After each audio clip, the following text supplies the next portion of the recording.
Bienvenue à cette table ronde intitulée « La France vue des missionnaires étrangers ».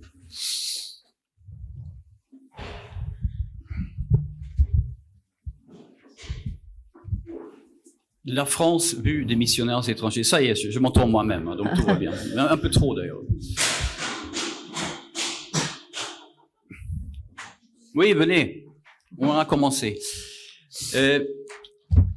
Le thème de cette matinée est assez intéressante parce que elle nous, pour certains d'entre nous, je crois, permet d'inverser un peu les rôles, j'allais dire, les perspectives. La France est le pays qui a envoyé le plus de missionnaires au monde il y a un peu plus d'un siècle. La France a évangélisé, comme on dit, des pays entiers, j'allais dire des continents entiers, mais c'est pas tout à fait vrai, mais une grande partie de l'Afrique notamment. Voici que la France reçoit des étrangers, beaucoup d'étrangers, venus de près ou de loin. Et nous avons quelques-uns parmi ces missionnaires avec nous ce matin. Je vais vous les présenter, mais d'abord pardonnez-moi, mais je vais aussi me présenter, comme ça c'est fait, voilà. Parce que moi aussi je suis étranger, comme vous avez pu le constater, avec un nom comme ça, avec un accent comme ça, voilà. Et donc je suis d'origine suédoise, je suis du magazine La Vie, voilà. Mais je suis pas missionnaire des étrangers. Mais enfin, cela dit, pourquoi pas, on est tous des missionnaires, n'est-ce pas? En tout cas au Congrès Mission, on cherche à l'être. À ma droite, j'ai le Père Mario, c'est comme ça qu'il préfère qu'on l'appelle. Mario Saint-Pierre, prêtre québécois, prêtre depuis 1987, docteur en théologie depuis 1996, présent en France depuis 2013. Mais il connaît évidemment la France depuis longtemps, puisqu'il est québécois. Il a écrit plusieurs livres sur l'évangélisation. C'est une vraie référence. J'ai téléphoné à un certain nombre de gens pour savoir, mais qui est le Père Mario? Alors, Anne-France de Boissière, une des responsables des parcours Alpha, m'a dit, c'est une immensité. Henrik, il faut que tu comprennes. Ce gars-là, il nous a formés tous à l'évangélisation. Et peu de gens le connaissent. Donc, je suis d'autant plus content de pouvoir le présenter ce matin.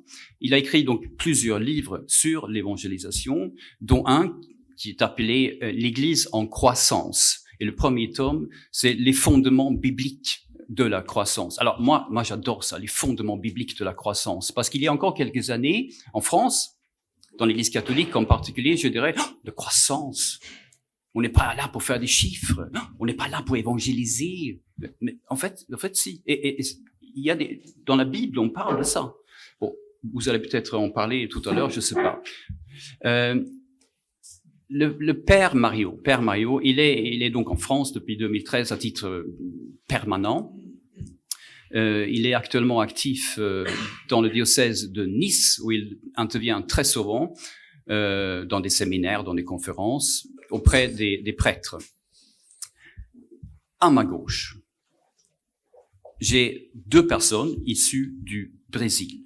Alors, juste permettez-moi donc on va lui demander tout à l'heure, mais je le dis d'emblée, Québec, c'est pas forcément un pays où l'Église pète le feu, on dirait. Donc, voilà, souvent, les pays qui sont riches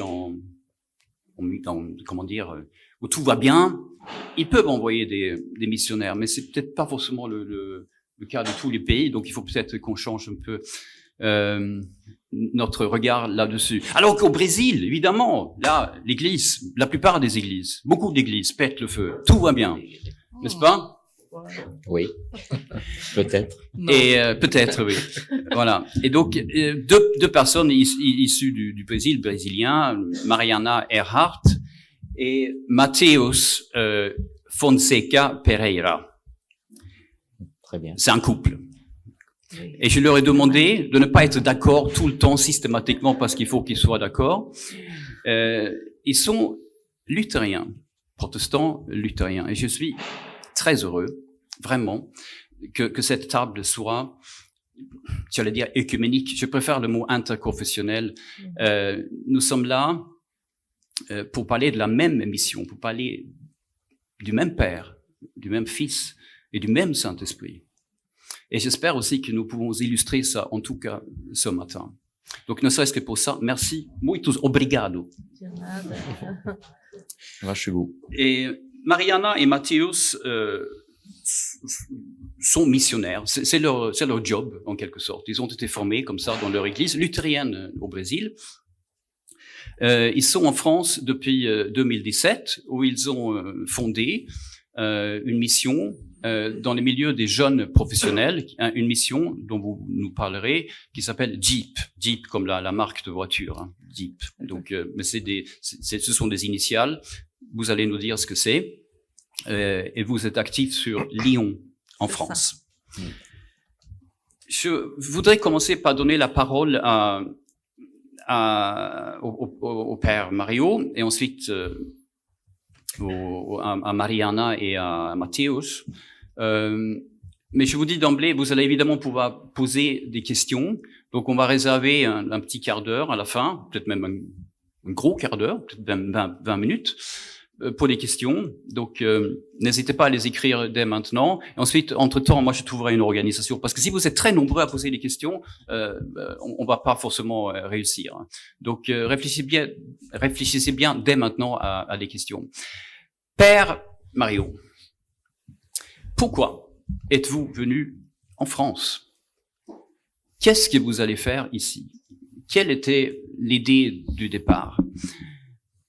Et tout de suite, je voudrais aussi que vous nous disiez un peu quelles seraient des observations un peu générales que vous voudriez qu'on retienne d'emblée. Parce qu'ensuite, on va détailler un peu justement vos observations sur la France. Je vous laisse la parole. Merci de me donner cette opportunité de partager, de fait, mon parcours dans ce choix de répondre à un appel, de venir évangéliser et former à l'évangélisation en France. Alors, je suis prêtre de Québec, du diocèse de Québec, donc ordonné depuis 87, mais jamais j'ai été formé ou reçu des cours ou attentif à la réalité de l'évangélisation durant le temps de mon séminaire, durant mes études théologiques. Donc, j'ai été vicaire en paroisse, 5 ans. Et puis, l'évêque m'a demandé de retourner aux études pour un doctorat en théologie. J'ai approfondi la pensée du père Balthazar. Et en 96, au moment où je terminais ce travail de doctorat, je découvre les cellules paroissiales d'évangélisation. Et donc là, tout d'un coup, je découvre l'univers de la nouvelle évangélisation. Et c'était tellement fort que j'ai senti un appel à servir la nouvelle évangélisation à travers mon charisme de théologien. Parce que je voyais bien que il y avait tout un chantier de réflexion à découvrir, à approfondir. Pourquoi, d'où ça vient, pour dire en québécois, qu'est-ce que ça mange en hiver? Pour dire, qu'est-ce que c'est? Je ne sais pas d'où vient l'expression, mais en tout cas, elle est un peu originale. Et puis, et de fait, avec l'expérience des cellules, j'ai accepté de vivre ce qu'on appelle aujourd'hui une conversion pastorale. Donc, parce que tout d'un coup, mon ministère prenait un tout nouveau sens de prêtre. Et petit à petit, à la demande de mes confrères prêtres, qui se posaient aussi des questions, qui cherchaient à comprendre ce qu'est l'évangélisation, pourquoi, etc. Et j'ai commencé à donner des sessions au Québec.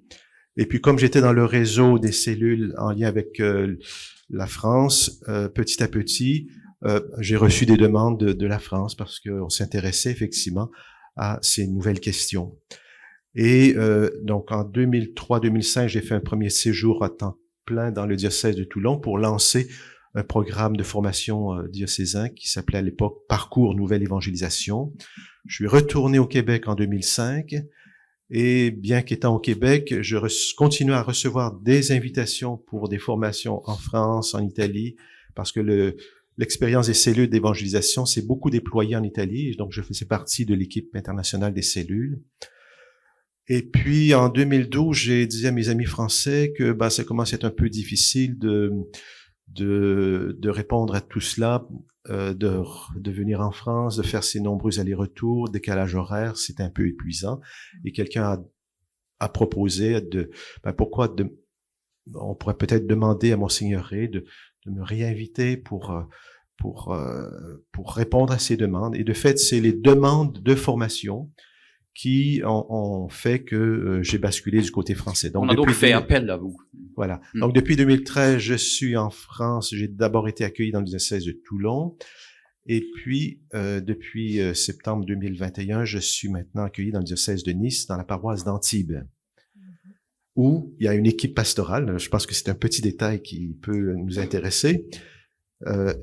L'équipe pastorale est composée d'un curé français, de 2 prêtres malgaches, d'un prêtre québécois et d'un diacre en vue du sacerdoce du Chili. Donc, on est très heureux d'accueillir un prêtre français dans notre équipe pastorale. Voilà. Une observation générale, Père Mario, sur la France. Alors, une observation. Et une seule. Hein.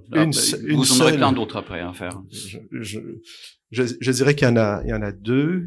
Enfin, j'ose en donner 2, mais très brièvement. La première, c'est que il y a en France, moi, je suis émerveillé de voir ce foisonnement d'initiatives dans toutes les régions de la France concernant la mission, l'évangélisation. Et je pense que le Congrès Mission est un témoignage de cela, avec plus de 250 ateliers. Voilà, on voit bien qu'il y a plein d'initiatives. Beaucoup d'outils, mais mon observation en tant qu'effectivement formateur, c'est une très grande carence de la compréhension des principes bibliques, théologiques, ecclésiologiques de ces méthodes. Voilà. C'est un contraste très fort entre la richesse des initiatives, des pratiques, des outils, mais peu de réelle réflexion dans les milieux théologiques, dans les séminaires, etc., sur cette question. Merci. Je ne sais pas si on réfléchit mieux ou plus au Brésil sur la mission.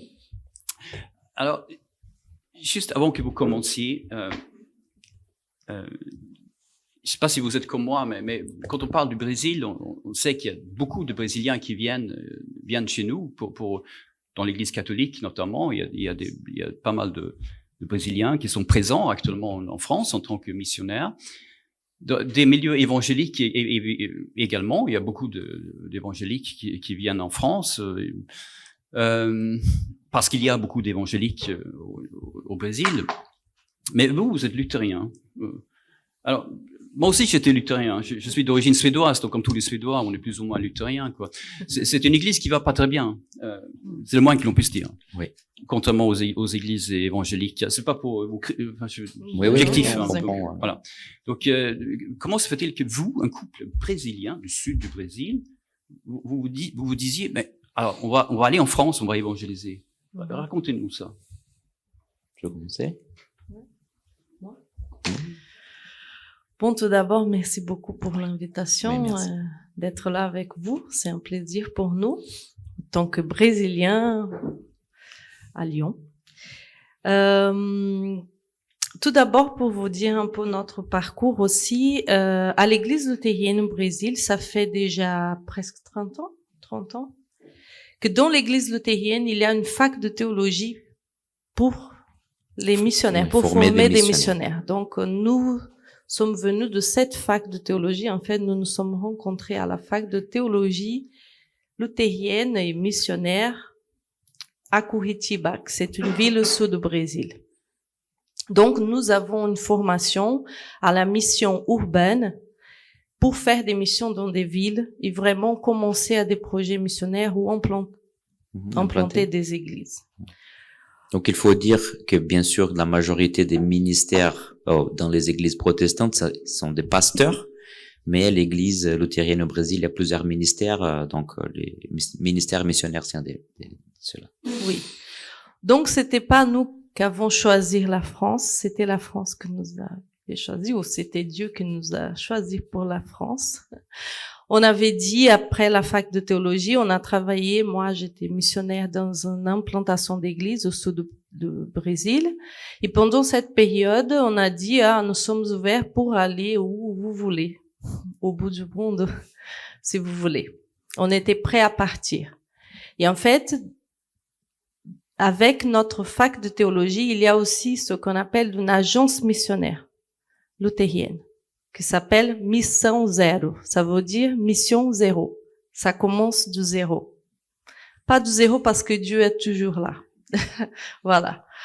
Et donc, après le temps au Brésil, on était invités. En fait, il y a eu plusieurs possibilités parce que nous sommes en France à travers un partenariat entre notre mission au Brésil et aussi une mission norvégienne. Donc, nous sommes embauchés en France par une agence missionnaire norvégienne. C'est un peu bizarre, oui, mais... Aussi d'origine luthérienne. Parce aussi que, d'origine luthérienne. Comme la Suède, c'est un peu pareil. Je suis suédois, pas norvégien. Oui, c'est ça, c'est pour ça que je hein. dis, c'est comme la Suède. Je rigole, hein, parce que on fait des blagues entre nous. C'est comme les Argentins et les Brésiliens. Mais ça veut dire concrètement que vous êtes financé. Oui. Par. C'est ça. Le Brésil, mission norvégienne. La Norvège et la France, exactement. Oui. Donc la France, l'Église protestante unie de France cherchait des personnes pour travailler dans des projets un peu innovants. Et en fait, la Norvège, la mission norvégienne avait un partenariat avec l'Église protestante unie. Et en fait, c'était un peu le rôle de faire du lien. Donc, la mission norvégienne a fait du lien avec notre mission au Brésil, qui nous a mis en contact avec l'Église protestante unie en France. Et c'était comme ça que nous sommes venus. C'est un peu difficile, il faut faire un chemin, un parcours, mais... Il y a l'époque, on a été invité d'abord pour une sorte de stage. Donc, nous avons habité à Nantes pendant 1 an. Et pendant cette première année, on a donc été invité pour le projet à Lyon. Voilà. Donc, il faut dire qu'en France, les protestants, ils se sont unis depuis 2012, donc l'Église réformée et l'Église luthérienne, donc les protestants d'origine allemande, donc et ceux d'origine française et suisse, voilà. Ouais. Donc là, c'est né en 2012, l'Église protestante unie de France. Et on était appelés justement pour commencer un travail pour les étudiants et jeunes professionnels. On savait pas quoi faire au départ. Nous sommes venus, on a bien observé la ville et le contexte parce qu'on sait que pour l'Église catholique, il y a des pastorales des jeunes, il y a déjà un travail. Mais du côté protestant, il n'y avait rien, en fait. Du côté protestant, on sait que du côté évangélique, il y a aussi. Donc, après notre arrivée, on a fait beaucoup d'observations et après 1 an, c'est né la mission JIP, qui c'est justement jeunes étudiants et jeunes protestants, professionnels protestants. Donc c'est un double P à la fin. Hein. Oui, voilà. C'est pas la même voiture. Pour parler de mes observations, si on peut dire une observation. Absolument. Oui. Je pense que j'étais surprise très positivement parce que quand on est au Brésil, on entend parler de l'Europe et même quand on a fait la fac de théologie, on parle de l'Europe que parle plus de Dieu en fait. C'est ça que parfois on entend parler. Mais en arrivant en France, j'ai vu que c'est vrai qu'il y a pas mal des gens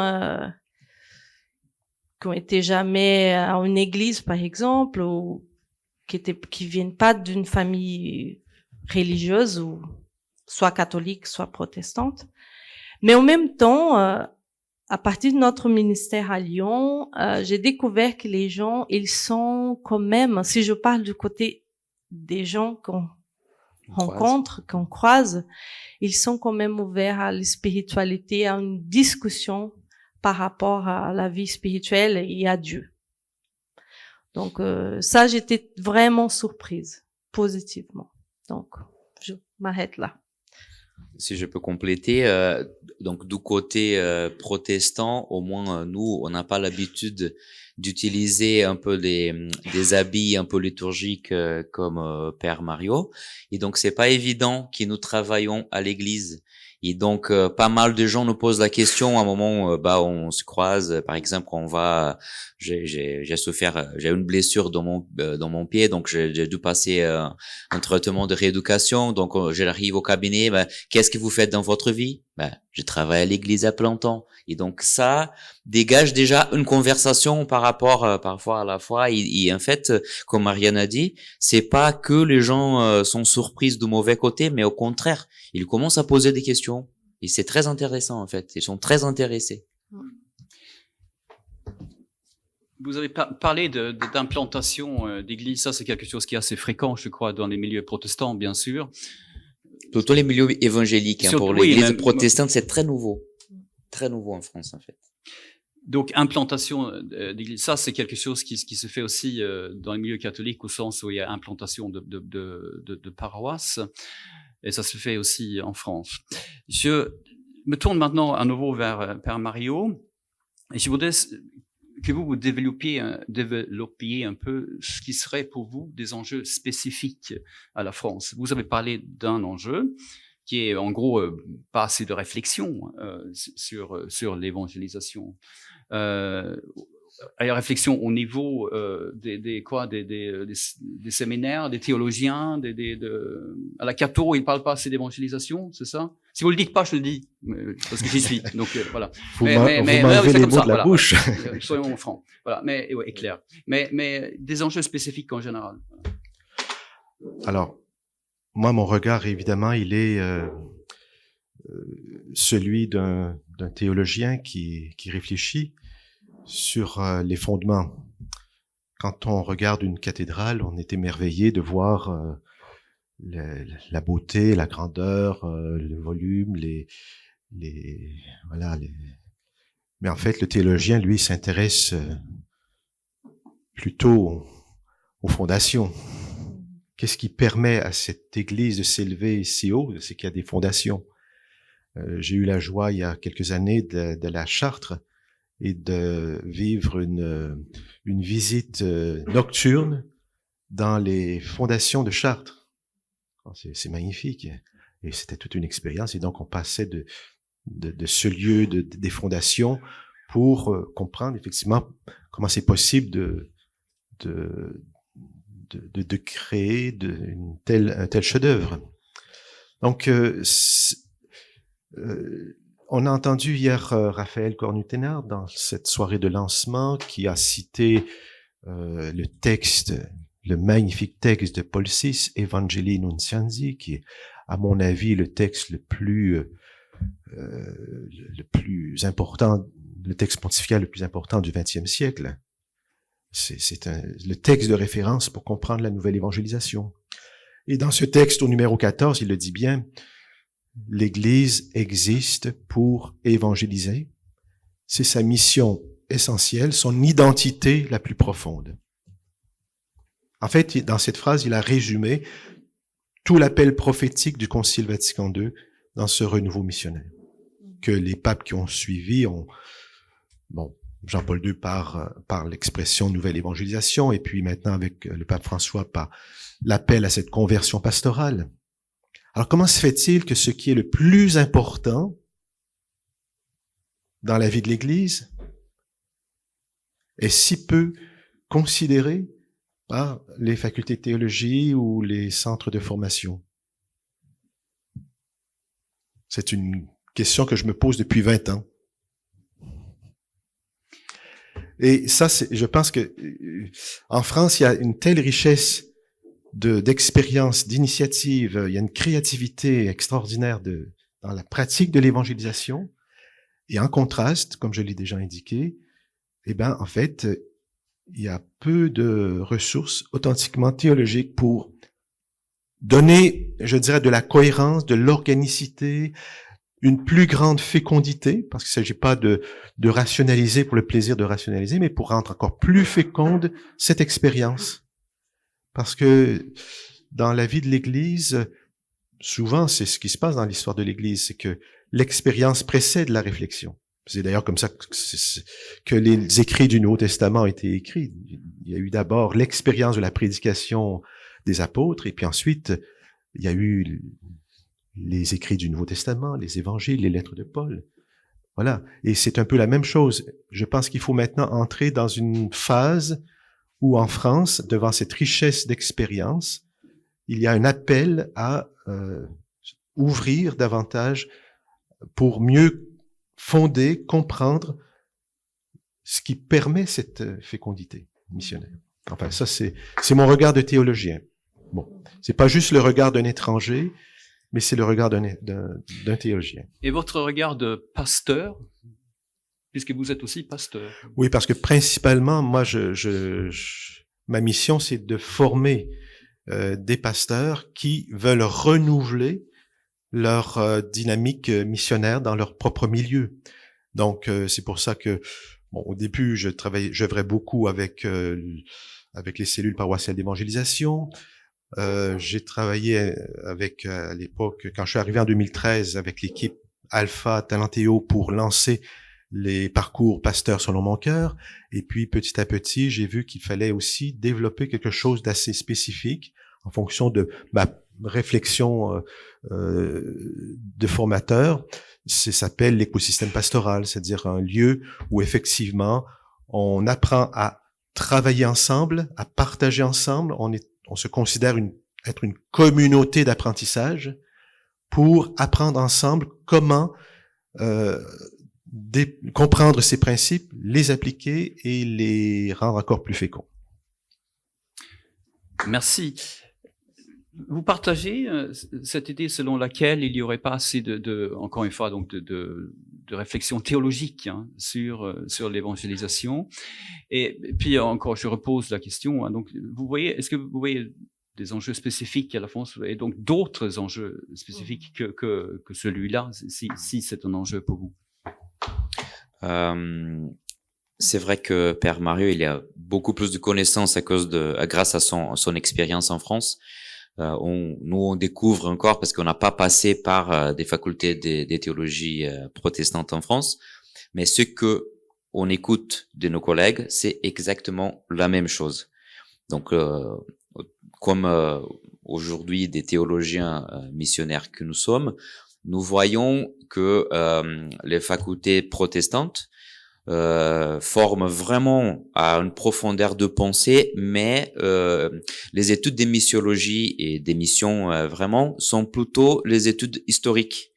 Il n'y a pas des observations, des réflexions par rapport aux enjeux d'aujourd'hui, des possibilités de développement d'église et d'évangélisation.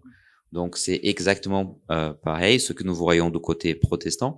Donc, c'était seulement cette année, par exemple, nous avons connu un des profs de l'Institut protestant de Montpellier, qui est aussi président de l'association francophone écuménique des missiologies.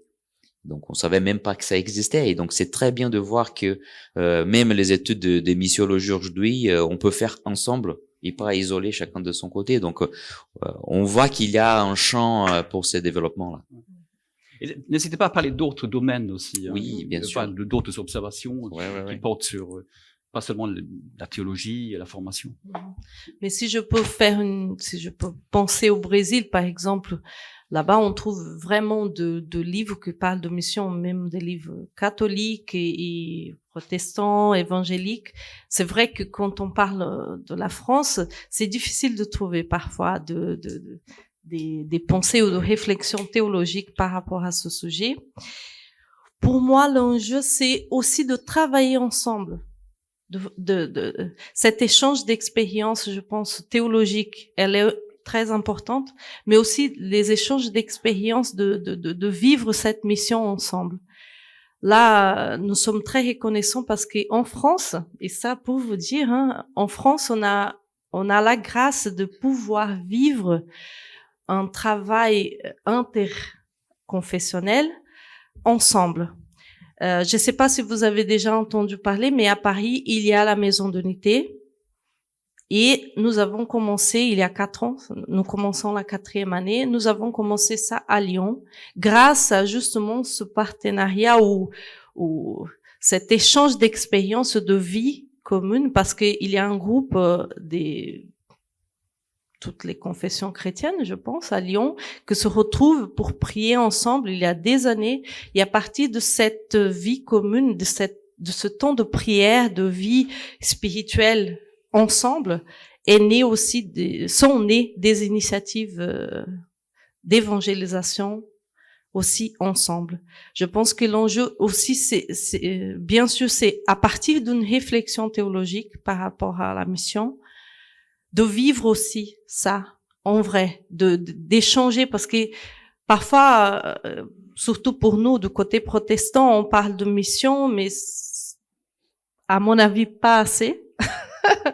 Justement, je peux faire aussi une critique. Mais justement, je pense qu'il manque de temps d'échange et des initiatives de la vraie mission que se vit ensemble. Oui, vous évoquez l'idée selon laquelle on peut évangéliser ensemble. Là aussi, je crois que, enfin, je suis même sûr, hein, pardonnez-moi, je dis, c'est pas à moi de dire ce que je pense, hein, mais j'en profite pour dire qu'on constate une nette augmentation du nombre d'initiatives interconfessionnelles qui sont pas forcément écuméniques au sens où on va tous être ensemble dans la même église, mais juste on travaille ensemble concrètement sur le terrain. Par exemple, entre évangéliques et catholiques, ce qui se fait vraiment de plus en plus. Et je sais que, Père Mario, vous connaissez bien aussi ces milieux évangéliques et ces milieux où justement il y a beaucoup d'interconfessionnalité, notamment au sein de Parcours Alpha. Je pense que là, il y a une prise de conscience aussi qu'on doit faire dans le milieu catholique. Sur justement cet aspect interconfessionnel, parce que moi j'ai été beaucoup donc marqué par l'expérience des cellules paroissiales d'évangélisation, comme je l'ai dit, qui en fait provient du monde évangélique. C'est une méthode qui est née dans une église presbytérienne de tendance pentecôtiste par un pasteur de Séoul en Corée. Et ça s'est beaucoup diffusé parce qu'en l'espace de 30 ans, ils sont passés de 2000 fidèles à 950 000. Donc, c'était quand même... Oui, mais Père Mario, on est en France, l'église de France. Oui. C'est pas une église évangélique. Non, mais ce que je veux dire, c'est que... Je me fais volontairement l'avocat du diable. Oui. Est-ce qu'on a la même culture? Parlez-nous. Non, c'est pas que je veux ici parler des questions culturelles, mais c'est que, en fait, la très grande majorité des méthodes d'évangélisation dans le monde catholique viennent du monde évangélique. C'est un constat qu'il faut faire. Donc, et de fait, moi, j'ai bien vu que il y a une source importante de cette expérience qui influence le milieu catholique de manière positive. Et c'est pour ça que, de fait, je confirme cette tendance très forte. Je fréquente beaucoup de pasteurs évangéliques de toute tendance, et de fait, on réfléchit ensemble. Entre autres, là, actuellement, je suis agréablement surpris de voir jusqu'à quel point ils ont des attentes très, très, très grandes par rapport à un événement qui va avoir lieu dans quelques semaines ici à Paris. C'est le mouvement exponentiel, qui est un mouvement d'implantation d'églises. Parce que chez les évangéliques, on le dit très clairement, la meilleure méthode d'évangélisation, c'est d'implanter des églises. Vous avez sûrement déjà entendu. Et que la meilleure manière d'implanter des églises, c'est de former des disciples. Mais des disciples qui sont capables de grandir pour se multiplier. C'est-à-dire qu'un disciple bien formé va en former d'autres. Alors, voilà. Donc ça, c'est cette manière de penser qui est évangélique, pas seulement dans le sens confessionnel, mais dans le sens biblique, parce que c'est la source nous est donnée dans la parole de Dieu. Eh bien, elle s'expérimente actuellement en France, mais aussi d'un point de vue international.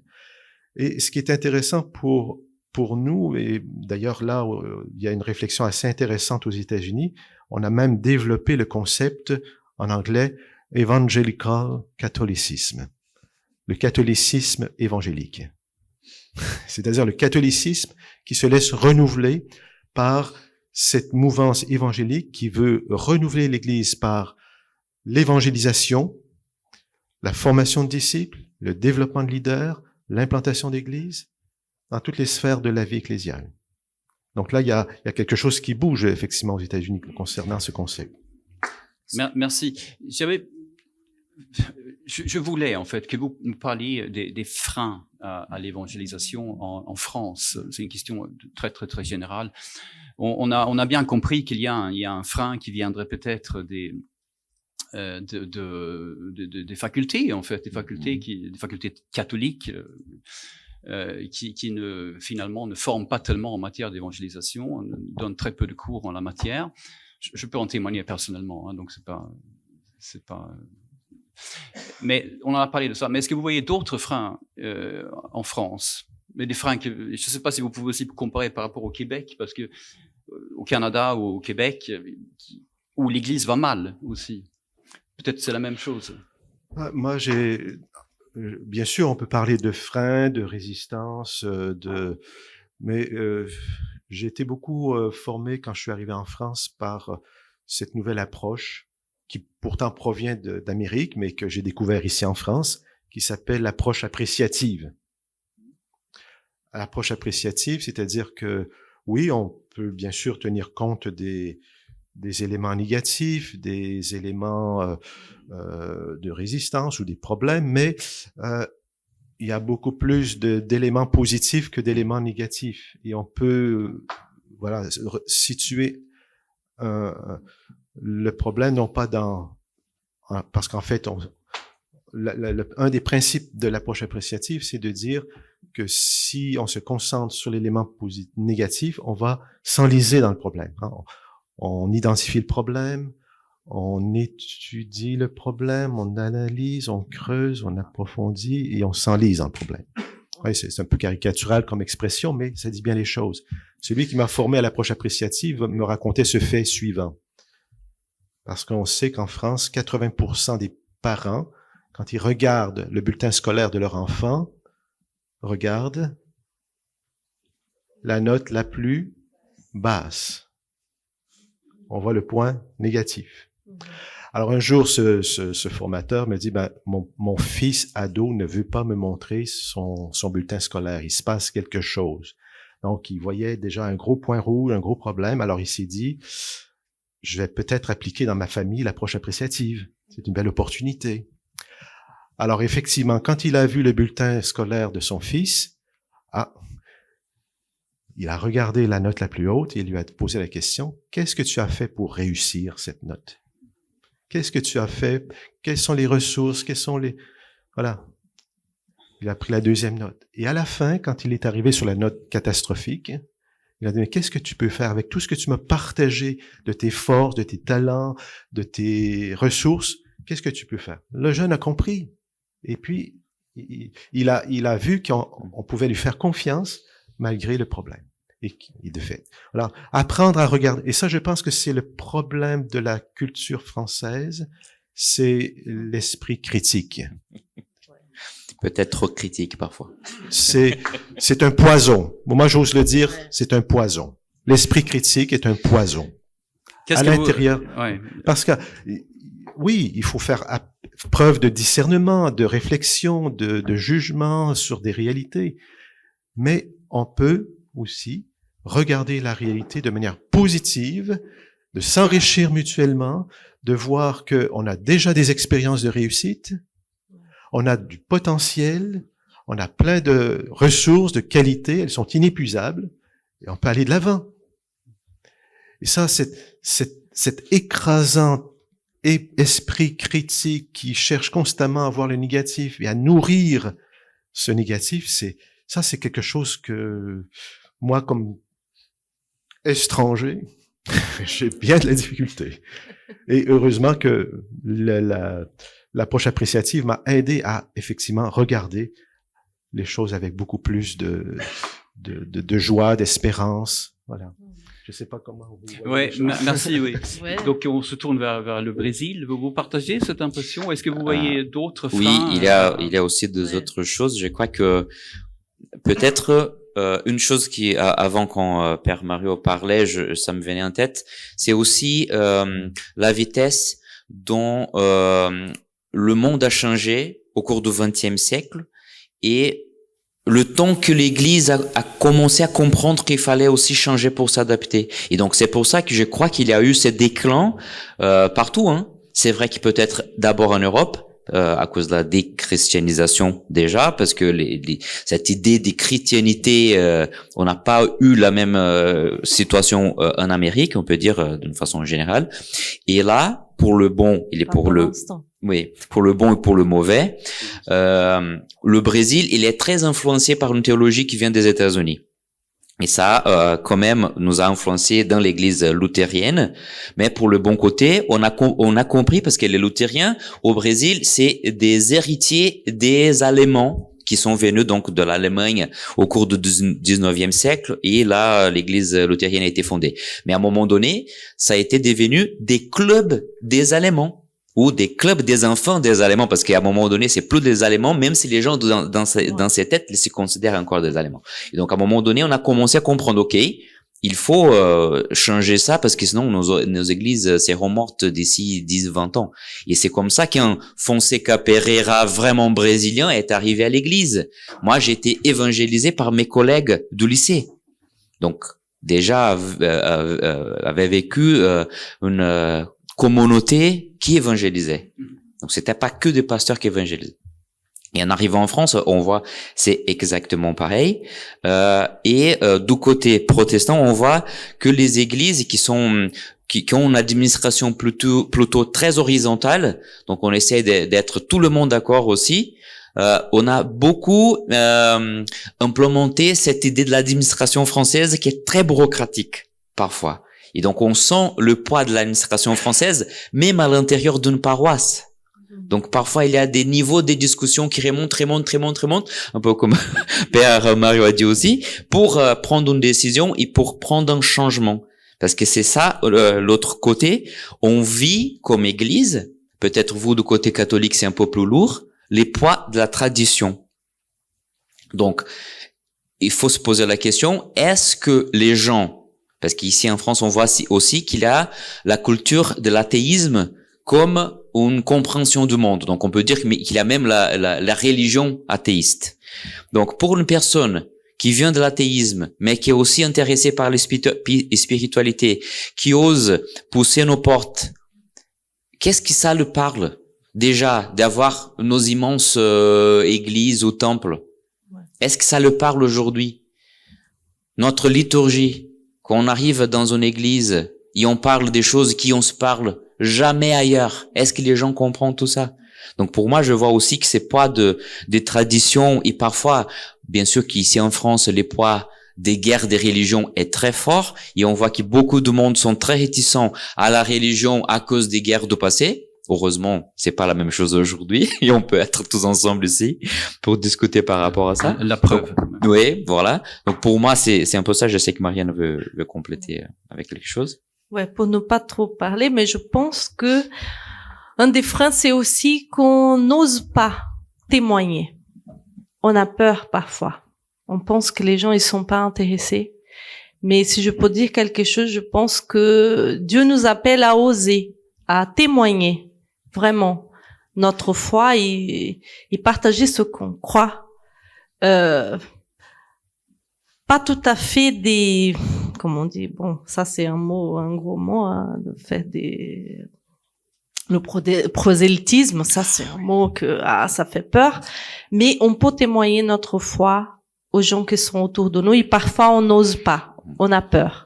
Donc, je peux dire, c'est un frein, c'est la peur que parfois nous avons de témoigner le Christ autour de nous. Et peut-être pour rajouter seulement, c'est bien sûr que la façon dont on vit la laïcité en France, elle est très particulière, parce que le Brésil est aussi un pays laïque, hein. On est devenu un pays laïque même avant la France. C'est très intéressant. Mais c'est vrai qu'ici, c'est un gros sujet. Et du côté protestant, les gens, ils veulent vraiment respecter la loi, vraiment respecter les valeurs de la République. Et parfois, on a la peur de partager notre foi à cause de ne pas être disrespectueux envers l'autre. En sachant que la laïcité, en fait, elle permet qu'on vit tous notre foi dans les milieux publics aussi. Voilà. Très bien, merci beaucoup. Avant qu'on passe aux questions, je sais qu'il y a déjà quelques questions. Vous agitez votre main là, donc pas de problème. Mais avant ça, donc juste une dernière question. Est-ce que vous voyez un projet spécifique pour la France? Alors, la France, c'est la fille aînée de l'Église. Hein. C'est pas n'importe quel pays, n'est-ce pas? Hein, fille aînée de l'Église. Les plus belles cathédrales au monde. Jeanne d'Arc, hein. Saint-Louis. Ouais, c'est ça. Voilà. On n'a pas ça au Brésil, hein, ou en Suède, hein, ou même au Québec. Il y a même des belles choses là-bas. Voilà. Et Mais je vais vous provoquer quand même. Hein. Quels sont les plus grands mystiques français?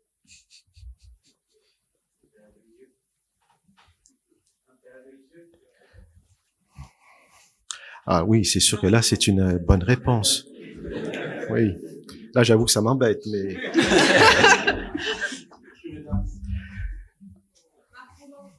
Voilà, c'est des grands mystiques, mais en fait, il y a un siècle qui a été complètement oublié dans la mémoire française. Et au cours de ce siècle, non seulement ces mystiques étaient vraiment épris de cet amour du Christ, mais aussi étaient des missionnaires. C'était des mystiques missionnaires. Ils sont pas très connus en France parce qu'en fait, ils ont fait le choix de s'exiler en Nouvelle-France pour fonder la foi en Amérique. Donc, Saint François de Laval, Sainte Marie de l'Incarnation, Sainte Catherine de Saint-Augustin, Sainte Marguerite Bourgeois, ce sont les grands mystiques du XVIIe siècle français.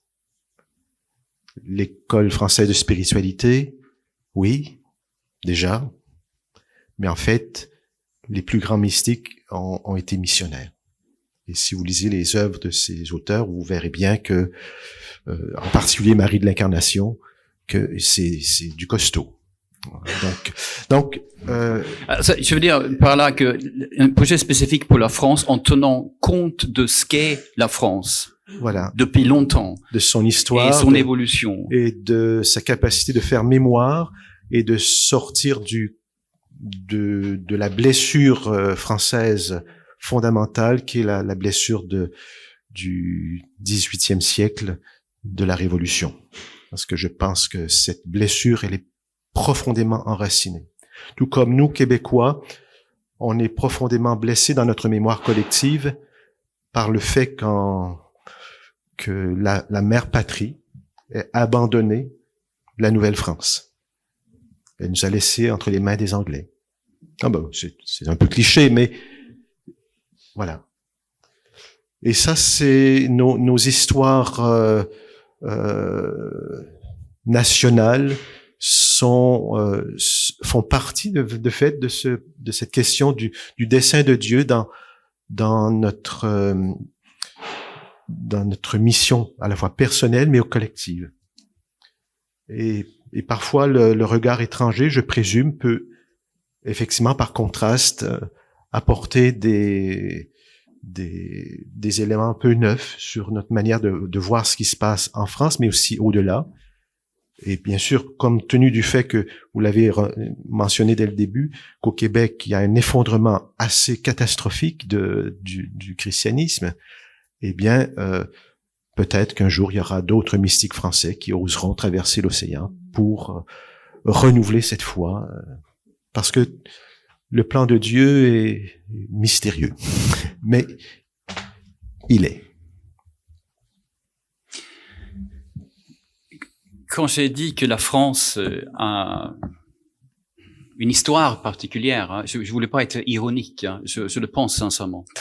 Même si on peut évidemment s'amuser aussi, voilà, rigoler un peu, de se détendre un peu, mais la France occupe un rôle très particulier dans l'histoire de l'Église catholique, mais aussi pour les protestants, bien sûr, et pas seulement à cause des guerres de religion, mais aussi parce que Jean Calvin, il était français. Oui.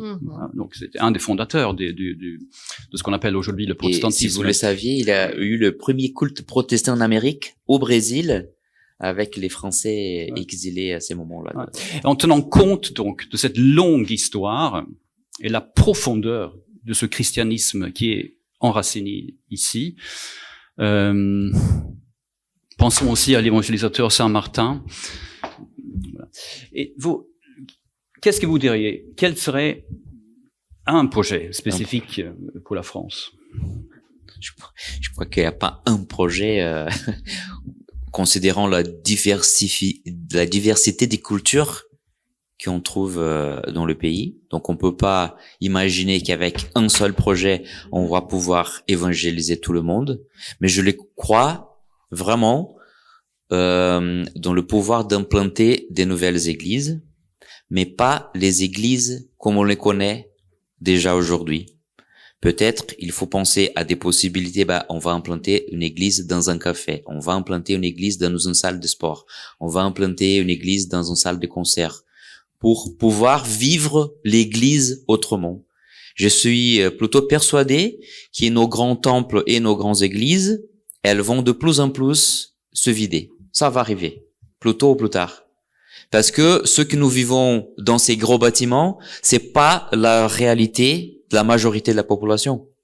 Surtout avec cette mondialisation qui va beaucoup grandir, et on a cette idée que vraiment l'Europe est un peu le centre du monde, où là c'est carrefour de gens de partout, qui viennent de partout. Et donc il faut proposer des nouvelles façons de parler de l'évangile différemment. Donc pour moi c'est plutôt ça, parce que il faut implanter une nouvelle culture de parler de l'évangile. Et c'est que par des implantations qu'on va réussir à arriver là. Merci beaucoup Matthäus, Mariana et Père Mario. Je voudrais donc que vous nous posiez des questions, vous pouvez aussi faire des remarques, mais avant cela, je voudrais savoir qui d'entre vous a envie de poser une question. Levez votre main, parce que ça dépend de l'organisation. Voilà. 1, 2, 3. Oui, on va y aller. Vous étiez le premier à lever la main au milieu de la séance, d'une façon un peu perturbatrice, comme ça, donc je rigole. Donc, on a un microphone qui se balade. Grégoire, tu as un...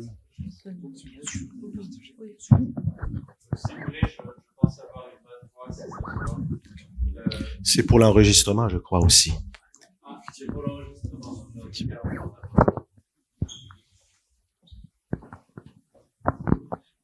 Merci pour des interventions extrêmement riches et de votre engagement missionnaire en France. J'ai été confronté à des statistiques mormones et des statistiques de témoins de Jéhovah. Et pour ces groupes religieux, la France est plutôt un terrain d'opportunité pastorale. Ce que je trouve très intéressant pour nous, qui souvent nous disons non, la France c'est désespéré, il faut aller ailleurs, pourquoi? Et j'ai beaucoup apprécié la logique appréciative du Père Mario, que je sens vous habiter aussi, hein. Et la force justement d'un étranger qui vient en France, qui a déjà fait du ministère chez lui, qui en fait en France, c'est aussi de voir quelles sont les opportunités que j'ai ici, que je n'ai pas dans mon pays. Et est-ce que vous pourriez nous dire chacun peut-être une ou deux choses qui vous disent mais faites attention, vous les Français, en fait vous avez une opportunité là et vous ne le voyez pas. Je vous remercie de votre animation. Merci beaucoup. Votre nom? Raphaël Debouillet, dominicain. Dominicain, oui. Vous portez des signes distinctifs. Donc c'est pour ça que je me permets de... Voilà. Mais plus généralement, n'hésitez pas à dire qui vous êtes, d'où vous venez. Hein. Donc voilà. Excellente question. Mais pas seulement les statistiques mormones ou témoins de Jéhovah, mais les statistiques officielles qui ont été publiées il y a 4-5 ans j'oublie le nom de l'organisme européen sur les tendances religieuses en Europe, et en fait démontrent très clairement qu'il y a beaucoup plus de personnes qui s'identifient à la foi catholique qu'on peut l'imaginer. Bon, mais là j'ai pas de mémoire, parce que moi j'ai pas beaucoup de mémoire, je retiens pas les chiffres, mais moi ça m'a frappé de voir que dans un document officiel on ait des chiffres aussi positifs. Donc peut-être que du point de vue politique, médiatique, on alimente ces préjugés laïcistes contre le prosélytisme, etc. Mais en fait, dans la population en général, il y a beaucoup plus d'ouverture qu'on peut l'imaginer.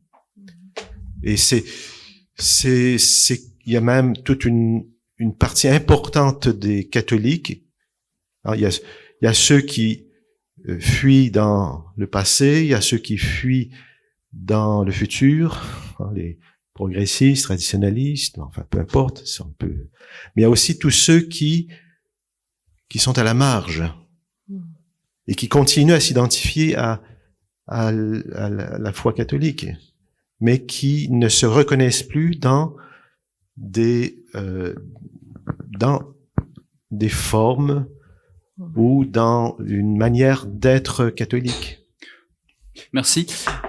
Vous, donc, juste, pardonnez-moi, je veux juste rappeler quelque chose que je sais du protestantisme, qu'il soit d'ailleurs évangélique ou luthéro-réformé, c'est que souvent on dit mais oui, mais est-ce que, donc certes vous vous dites chrétien, mais est-ce que vous êtes vraiment converti? Est-ce que voilà, et c'est ça qui est et dans la mesure où l'inculture religieuse se répand d'une façon incroyable en France et partout en Occident, mais aussi en France, l'inculture religieuse fait que les gens n'ont plus de référence. Et j'entends souvent du côté protestant, mais c'est très bien, belle opportunité, parce que maintenant on va pouvoir faire du neuf, c'est-à-dire qu'on va les informer, on va parler de Jésus, quoi. On va pas d'abord parler de la signification de tel ou tel symbole dans telle ou telle cathédrale, des choses compliquées, quoi. Mais on va parler de Jésus. Je me permets cette parenthèse. Et c'est ça, je pense que les témoins de Jéhovah et les mormones, qui pour moi sont dans les deux cas sont une forme de gnose, ça se répand, et surtout dans une société où l'inculture religieuse se répand. Et c'est peut-être vrai aussi pour certaines églises évangéliques. Pardon de m'accaparer de la parole de cette façon même. Ouais, je pense que c'est dans cette direction. C'est vrai que pour nous, en fait, notre ministère à Lyon, on retrouve des personnes qui sont vraiment des gens qui arrivent, qui étaient vraiment de non-croyants, qui avaient aucun rapport avec l'Église catholique ou protestante ou évangélique. Que c'était vraiment des gens que ont vu la Bible pour la première fois. Et en fait, c'est vrai que c'est un peu dur de dire ça à des gens, mais d'avoir cette feuille blanche, on va dire, c'est positif à mon avis, parce qu'au Brésil, aujourd'hui, c'est très difficile d'évangéliser. Il y a vraiment, on parle de Dieu tout le temps, mais qu'est-ce qu'on parle en fait? Quelle théologie, quelle compréhension on a? Et en fait, les gens, ils ont énormément de préjugés, que c'est difficile de parler de Dieu. Et quand on dit qu'on est missionnaire ou qu'on est pasteur ou qu'on est prêtre, les gens, ils veulent pas parler avec nous. Ça, c'est un peu la réalité qu'on vit aujourd'hui au Brésil. En France, non. C'est un peu curieux parce que quand on dit qu'on est missionnaire, qu'on est prêtre, les gens, ils ont envie de savoir, mais pourquoi vous êtes prêtre? Pourquoi vous êtes missionnaire? Et en fait, là, on peut commencer vraiment une discussion et on peut témoigner de notre foi à ces personnes-là. Et en fait, dans notre ministère, par exemple, on est très ouvert parce qu'il y a des gens qui arrivent, on essaye qui arrivent dans nos propositions d'activité, on essaye de voir quelle sensibilité. Donc, ça veut pas dire que les gens qui sont, on va dire, évangélisés à travers notre travail, qu'ils vont devenir protestants. Il faut le dire. Parce que si on sent et si on voit qu'il y a des jeunes qui s'intéressent plutôt pour la foi catholique, on va à la messe avec eux. Et ça, c'est très clair dans notre ministère. Et en fait, le fait d'arriver, de chercher Dieu, et chacun a un peu ses particularités. Il cherche quelque chose. Et en fait, de les accompagner, je pense que le fait d'arriver sans avoir énormément de préjugés, sans avoir des mauvaises expériences, on va dire, et ça on peut trouver dans toutes les églises, c'est positif. Et c'est ça qu'on trouve en France et que, par exemple, au Brésil, c'est très difficile. Et même aux États-Unis, on était récemment aux États-Unis, c'est difficile de trouver quelqu'un qui était jamais à une église ou à un temple, Donc c'est un peu la réalité et je trouve que ça c'est positif en France aujourd'hui. Merci beaucoup. D'autres questions? Là, je fais. Grégoire, tu peux m'aider à trouver qui est le premier, qui est le. J'ai vu une main par là-bas. Voilà. Moi, c'est une question surtout pour le père Mario. Donc, je suis heureux de vous rencontrer parce que j'ai, comme beaucoup de ceux qui s'intéressent à la nouvelle évangélisation, donc moi, je suis le père René Luc et j'ai fondé une école d'évangélisation qui s'appelle Cap Missio. Donc, on vous connaît bien, on vous suit et donc, vous avez jamais rencontré encore. Et du coup, ma petite question, c'est est-ce que dans votre parcours de formation, donc j'ai deux questions auxquelles nos amis pourront aussi rebondir, bien sûr. Est-ce que dans votre parcours de formation, c'est très à la mode aujourd'hui, on nous parle beaucoup de la transformation pastorale, des 5 essentiels qui viennent, si je me trompe pas, de Rick Warren et qui ont été développés alors par un prêtre canadien dont j'ai oublié le nom qui est venu il y a 2 ans au Congrès Mission, le père Malone. Voilà, James Malone, je crois, c'est ça. James Malone. Très très intéressant. Canadien en plus.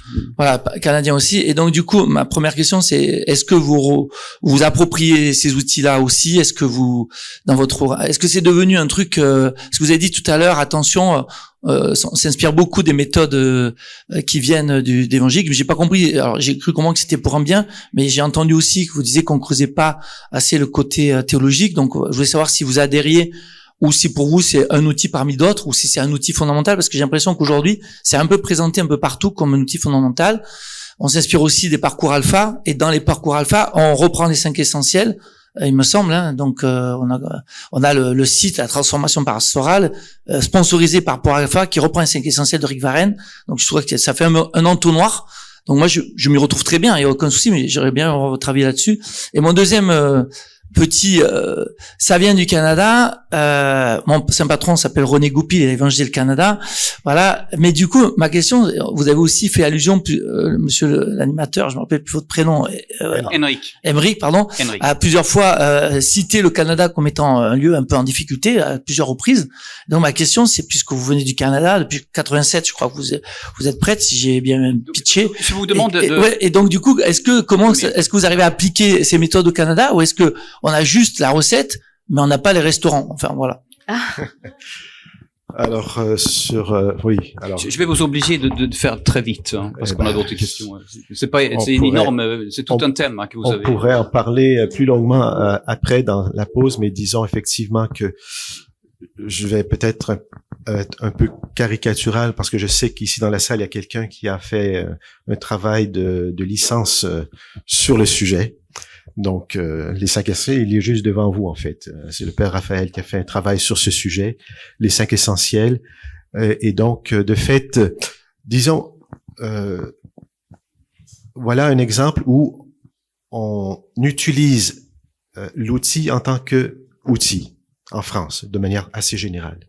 Mais on oublie que dans le milieu évangélique, cet outil a été conçu après de nombreuses années de réflexion et de connaissance des principes bibliques de l'Église en croissance. C'est-à-dire qu'on n'avait pas seulement appliqué une méthode, mais le pasteur Rick Warren avait aussi une théologie de la croissance qui permettait de comprendre comment les principes sont à l'œuvre et que ces principes peuvent être adaptés, contextualisés en fonction des milieux dans lesquels... Mais nous, qu'est-ce qu'on fait ici en France? C'est qu'on fait beaucoup, malheureusement, de copier-coller, sans connaître les principes. Et on se dit, ben voilà, c'est le nouveau sujet à la mode, on se lance. Et malheureusement, beaucoup de méthodes comme ça, demain, il y aura un autre truc, il va faire son temps, mais on est constamment dans ce copier-coller des méthodes, des outils. On devient un peu addictif. Bon, je vais être quand même très positif, parce que quand je regarde ici, Congrès Mission, 250 ateliers, il y a plein de trucs, c'est super. Mais on risque de devenir un peu addictif des méthodes, des outils, et que maintenant, il faut passer la phase, est-ce qu'on peut comprendre pourquoi ces méthodes et comment ces méthodes fonctionnent à la lumière des principes bibliques de la croissance. Et ça, cette réflexion est tarde à venir, et c'est pour ça que bon, il y aurait beaucoup de choses à dire sur ce sujet, mais voilà, moi, l'appel, c'est de dire, est-ce qu'on peut, puisque vous vous appelez Cap Mission, passer le cap de réfléchir à un niveau des principes et pas seulement des outils qu'on applique ici et là en fonction, et puis on sait pas trop, ça marche pas, et on se dit, bon, on laisse de côté, ou on entre dans un nouveau truc, bon. Très vite. Donc Rick Warren, en fait, il a développé ça déjà aux années 90. Donc on voit qu'on est vraiment en retard. On n'a jamais écouté parler au milieu francophone encore de l'église missionnelle. Donc l'église missionnelle, c'est un concept qui est plus récent et qui est très répandu déjà aux États-Unis et au Brésil maintenant. Donc c'est là où il faut vraiment se pencher aujourd'hui pour comprendre la perspective de l'Église dans les mondes déchristianisés. C'est ça? Ouais, voilà. Donc je vous suggère de lire Timothy Keller, par exemple. Il a écrit un livre qui est trop bien, qui s'appelle L'Église au centre. Donc il y a plusieurs concepts culturels, théologiques, pour la compréhension de ces concepts. Justement, comme Père Mario parlait, c'est des concepts et pas les méthodes. Si on se penche sur les méthodes, on est mort parce que chaque contexte il est complètement différent. Mais, voilà. mais j'oserais ajouter quand même quelque chose parce que c'est intéressant parce que le concept Église missionnelle, bien sûr, est nouveau. Mais en fait, le contenu de ce concept existait déjà dans l'Église catholique avant le Concile. Et ça a été occulté pour différentes raisons. Voilà. Voilà. Donc, bon, c'est pour ça qu'il y a un appel fort à développer cette réflexion et à aller de l'avant. Je vais vous poser une question très directe, parce que je sais qu'elle suscite énormément de passion. Justement, vous avez parlé de ce qui s'est des choses qui étaient avant le deuxième concile Vatican II. Donc, il y avait une idée selon laquelle il fallait une stabilité des curés. C'est qu'il fallait pas que les curés bougent forcément au bout de 5, 6, 7, 8 ans, ou même 10 ans. Chez les évangéliques, chez les protestants luthériens, je sais pas, mais chez les évangéliques, souvent les pasteurs restent longtemps. Et ça, c'est en soi une source de plein de bonnes choses, en fait, si ça se passe bien. Si ça se passe pas bien, effectivement, il faut qu'ils aillent ailleurs. En France, il faut que les prêtres bougent. Alors ça, c'est un constat. Moi, quand j'ai découvert la théologie de l'Église en croissance au début des années 2000, j'ai découvert une littérature de plus de 400 ouvrages sur l'Église en croissance dans le milieu américain, évangélique, anglo-saxon, etc., avec 2 ou 3 centres d'études sur ce sujet, avec 2 ou 3 revues. Donc, c'était en pleine effervescence, Église en croissance. Et Rick Warren, d'ailleurs, a fait sa thèse de doctorat sur la stabilité pastorale dans les communautés en croissance, et lui-même découvrait que il n'y a pas de croissance dans les communautés où le pasteur a un mandat de moins de 6 ans. Donc, merci. Rick Warren est d'ailleurs pasteur. Il est en train de quitter. Il est pas à la retraite, hein, mais en Californie où il a fondé son église il y a une quarantaine d'années. Il est donc resté en poste pendant environ 40 ans. D'autres pasteurs qui ont ce type d'expérience où ils fondent une église et ils restent longtemps semblent suggérer que ce qu'on appelle la stabilité des prêtres, ça peut être un facteur de croissance. Bien entendu, il y aurait beaucoup de choses à dire là-dessus, mais sachez que ça fait partie de la réflexion justement sur la croissance. Voilà. Vous voulez commenter très vite parce que je voudrais avoir d'autres questions quand même avant. Très vite, Marianne. C'est très vite, juste parce que dans notre cas, c'est un peu différent. L'église qu'on a implantée au Brésil, par exemple, je suis restée 3 ans et après je suis partie. Maintenant, oui, il y a un pasteur que ça fait déjà 7 ans qu'il est là. Et dans ce projet que nous sommes à Lyon, nous partons en décembre de cette année, donc après 5 ans. Et c'est un pasteur qui va nous remplacer. Et là, le projet, c'est qu'il reste, on espère qu'il puisse rester au moins 5 ans. Donc, c'est une expérience, en fait. Notre projet, c'est un peu innovant. On fait, c'est pas qu'on teste, mais on fait des évaluations pour voir si ça peut aussi marcher. Et là, on a commencé avec très petit de personnes et maintenant, il y a beaucoup. on espère que ça va continuer, mais on parle pas de chiffres, mais de vie. Il y a beaucoup de vie maintenant. Et donc, c'est juste pour rebondir parce que c'est un peu différent notre cas. C'est une nouvelle expérience. Mais dans les deux cas, il y a eu un temps de formation de ces nouvelles personnes. Donc, ça, c'est important de Oui, dire. bien sûr. Merci beaucoup. Donc, d'autres questions, s'il vous plaît? On a encore quelques minutes. Je vais essayer de faire bref. Vous parliez du parcours alpha. Bon, moi, je m'y suis intéressée. J'ai fait de l'animation et j'ai vu beaucoup de réticences avec les protestants. On s'ouvre pas. Il y avait une pasteur protestante qui devait faire un topo. Eh bien, on a dit, il fallait que le curé regarde ce qu'elle avait écrit. Enfin, il y a plein de choses comme ça. Et on m'a dit aussi que on pouvait pas faire un parcours alpha catholique protestant parce que après les personnes sauraient pas si elles devaient être protestantes ou catholiques. Enfin, moi je trouve que c'est moi ça me dépasse quoi. Oui. Pourquoi il y a ces réticences au niveau catholique par rapport aux protestants? Et votre nom? Alors je suis Rousseau Marie-Christine et je suis de Pornic. Merci.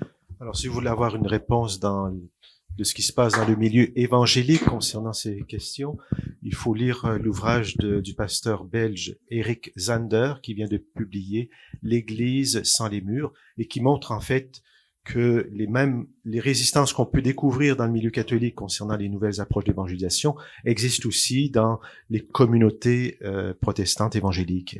On pourrait faire une traduction de son œuvre, de son ouvrage en langage catholique parce que en fait on s'y retrouve. Donc Merci. Je passe encore une autre question, Grégoire.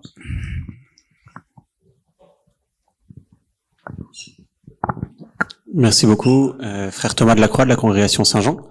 Donc moi je suis un frère encore en formation, donc au début de la vie missionnaire comme telle.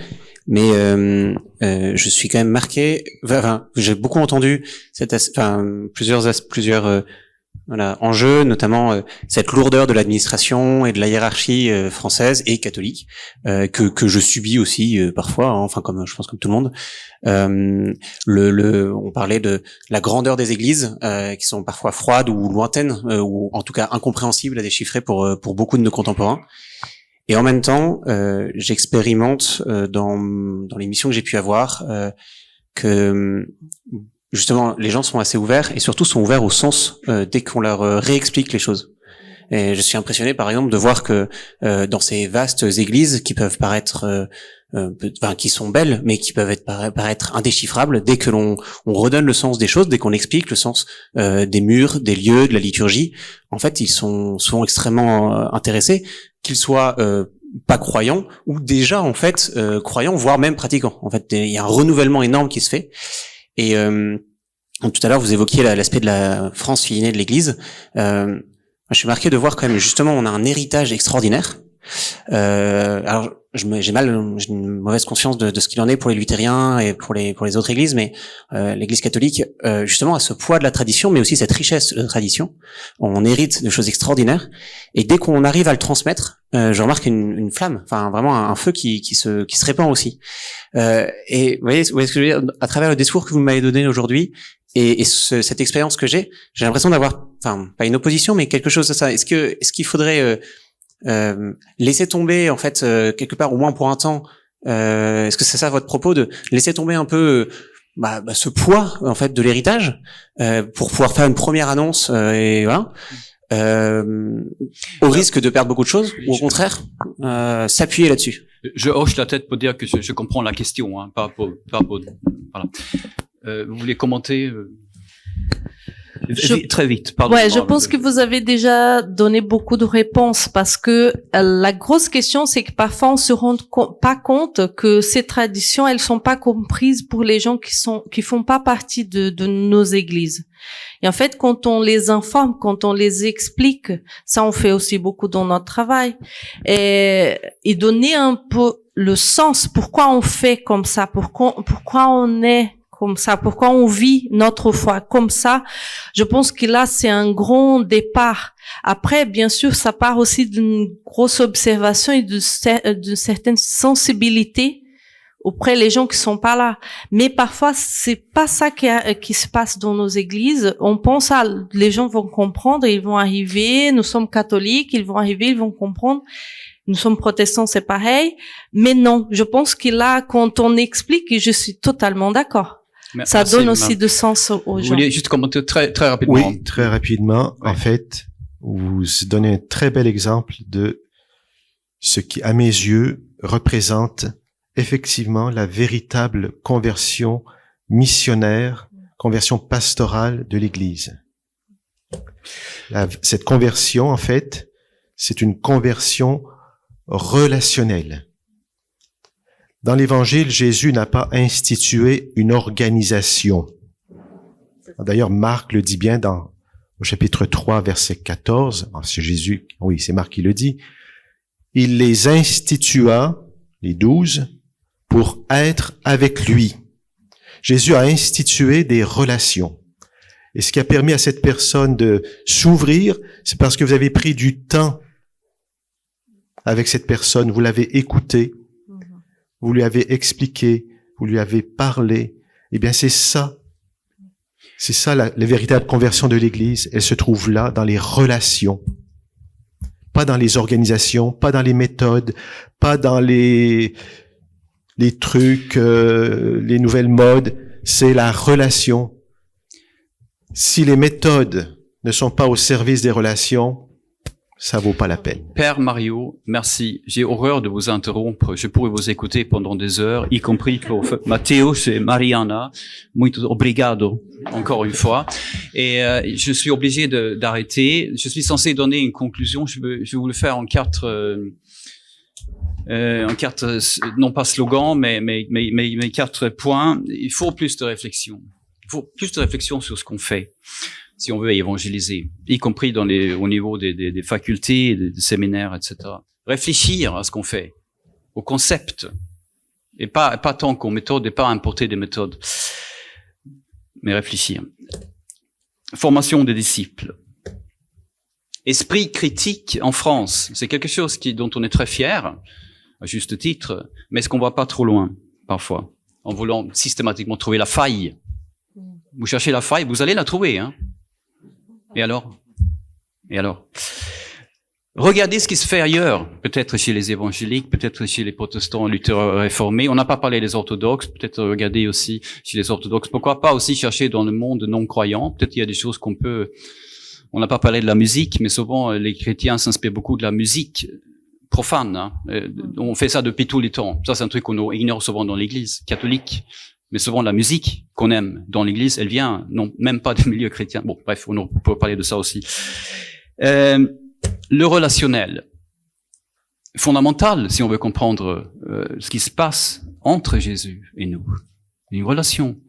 Merci pour la dernière question sur, effectivement, l'importance de comprendre ce qu'on a autour de nous, comprendre l'héritage. Et je m'excuse si ça a paru comme quelque chose qui serait pour moi non important, hein, mais il faut comprendre d'où on vient.